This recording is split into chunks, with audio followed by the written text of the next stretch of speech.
ধন্যবাদ। প্রথম কথা হচ্ছে যে তারেক রহমান ওনার পোস্টে যেই আশঙ্কার কথা উনি বলেছেন, এটার ব্যাখ্যা আসলে উনি ছাড়া আর কেউ দিতে পারবেন বলে আমি বোধ করছি না। দ্বিতীয় কথা হচ্ছে যে এই কথাগুলোর তো কিছু সত্যতা আছে। একটা হচ্ছে যে আপনি ক্রিটিক্যালি দেখতে পারবেন, সাসপিশিয়াসলি দেখতে পারবেন, অনেস্টলিও দেখতে পারবেন যে আমার একক সিদ্ধান্তে আসা সম্ভব না। কথা তো সত্য। উনি তো পার্টির একটা ফোরাম আছে, ওনার স্ট্যান্ডিং কমিটি আছে, ফ্যামিলি আছে, একটা কালেকটিভ ডিসিশন মেকিং জায়গা তো আছে, ওনার অ্যাডভাইজার আছেন। আমি বিশ্বাস করি যে উনি গুড ফেইথে কথাগুলো বলেছেন যে এরকম একটা সময়ে উনি কখন আসবেন না আসবেন সেটা একটা কালেকটিভ ডিসিশন মেকিংয়ের জায়গা এখানে আছে। সুব্রত বাইন নামে এই যে আপনার একটা ক্রিমিনাল গ্রেফতার হইল গত কয়েক মাস আগে যৌথ বাহিনীর হাতে, আপনার মনে আছে? সে কিন্তু ডিবিতে কিন্তু জবানবন্দিতে বলেছে যে অনেক কিছুর কথা বলেছে, ভারতে টাকা পয়সা লেনদেন, প্রশিক্ষণ, অস্ত্র, নাম পাল্টায়, অনেকগুলো পাসপোর্ট করা, অনেক গল্প বলেছেন লম্বা সময়।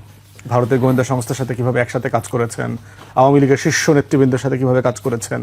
পার্টিকুলারলি যেটা বলেছেন তারেক রহমানের জীবনের হুমকির ব্যাপারে, যে জেনুইনলি তারেক রহমানের জীবনের হুমকি আছে এবং তাকে একাধিকবার লন্ডনে পর্যন্ত অ্যাসাসিন করবার জন্য চেষ্টা করা হয়েছে। এখন এই রকম একটা রিয়েলিটিতে ওনার জীবনের হুমকি আছে। বিএনপির যে নেতৃত্বের কাঠামো, এই কাঠামোতে কিন্তু উনি এখন খুব গুরুত্বপূর্ণ ফিগার হয়ে গেছেন। মানে ওনার অবর্তমানে কিন্তু অলরেডি দলে অনেকগুলো প্রশ্ন আসছে যে উনি কেন তাড়াতাড়ি আসছেন না। গত এক বছর থেকেই আলোচনাটা কিন্তু আছে। বেগম জিয়া বয়স হয়ে গেছেন, উনি এখন রকম অসুস্থ, ওনার জন্য আমরা সবাই দোয়া করছি।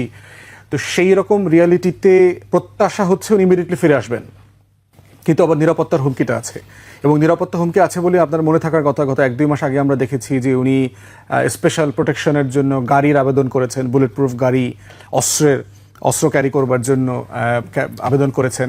তো সেই জায়গাগুলো কোনোভাবে ছোট করে দেখবার সুযোগ নাই।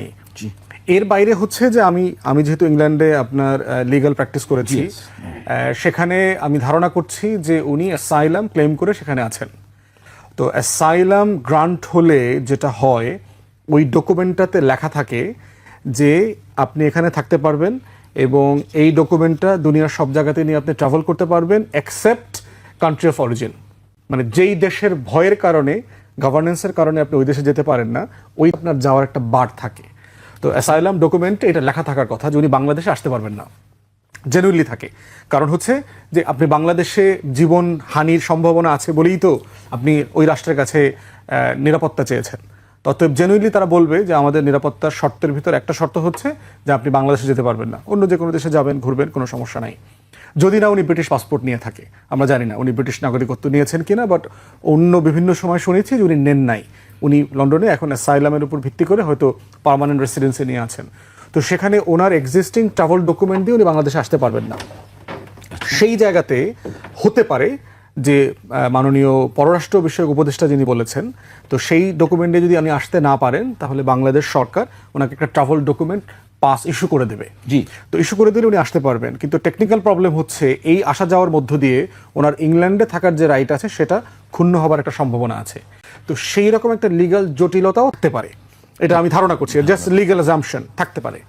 তো এর বাইরে হচ্ছে যে আর বাকিটা হচ্ছে যে পলিটিক্যাল রিয়েলিটি। উনি জানেন উনি এবং ওনার পরিবার গত 17 বছর কী ধরনের নির্যাতনের মধ্য দিয়ে গেছেন, যে উনি নিজে রিমান্ডে নির্যাতনের শিকার হয়েছেন।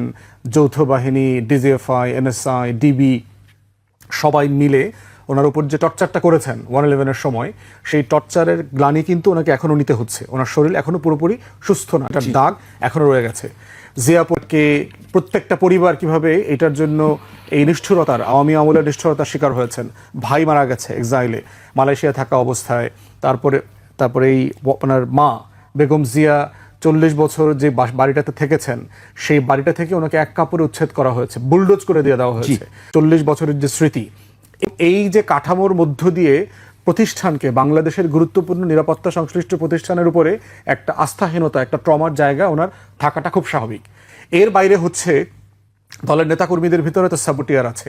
এই দলের অনেক নেতাকর্মী তো আওয়ামী আমলে আওয়ামী লীগের সাথে দালালি করে আপনার মানে ট্যাগ করে আন্দোলনগুলোকে নষ্ট করেছেন। এরকম টপ টিয়ারের লিডারশিপও তো এই দলে আছে। সবাই তো আর জাতীয়তাবাদী ওই ফ্রেমের জেনুইন লোক না। তো সেখানে এই লিডারশিপ কতটুকু বিশ্বাস করা যায় সেটাও তারেক রহমানের জায়গা থেকে একটা প্রশ্নবিদ্ধ জায়গা আছে। কারণ তারা তো বেগম জিয়াকে উদ্ধার করতে পারে নাই। তারা জিয়া খালেদা জিয়া স্লোগান দিতে দিতে তাকে জেলখানায় দিয়ে আসছে, তাকে আপনার এই কোর্টে নিয়ে হাজিরা দিয়ে আসছে, টাকা বালুর ট্রাক তো এই বিএনপি নেতারা সরাইতে পারে নাই, এটা তো ফ্যাক্ট। তো সেই জায়গায় তারেক রহমানের এই আস্থার জায়গাটা রয়ে গেছে যে এইরকম একটা মানে সম্ভাবনা শঙ্কার জায়গায় পলিটিক্যাল লিডারশিপকে আমি কতটুকু ট্রাস্ট করতে পারবো। তো এই সব কিছু মিলিয়ে উনি এই বাস্তবতাটা ভালো জানেন যে ওনার মতো একটা জায়গা থেকে আমার এখন দেশে ফেরাটার ভালো খারাপের জায়গাটা কোন দিকে পাল্লাটা ভারী, এবং আমি বোধ করব যে এটা একান্তই তার ডিসিশন, তার দলের ডিসিশন, কালেকটিভ ইন্টারেস্টে তারা দেখবে। বাট আমার বিশ্বাস যে ন্যাশনাল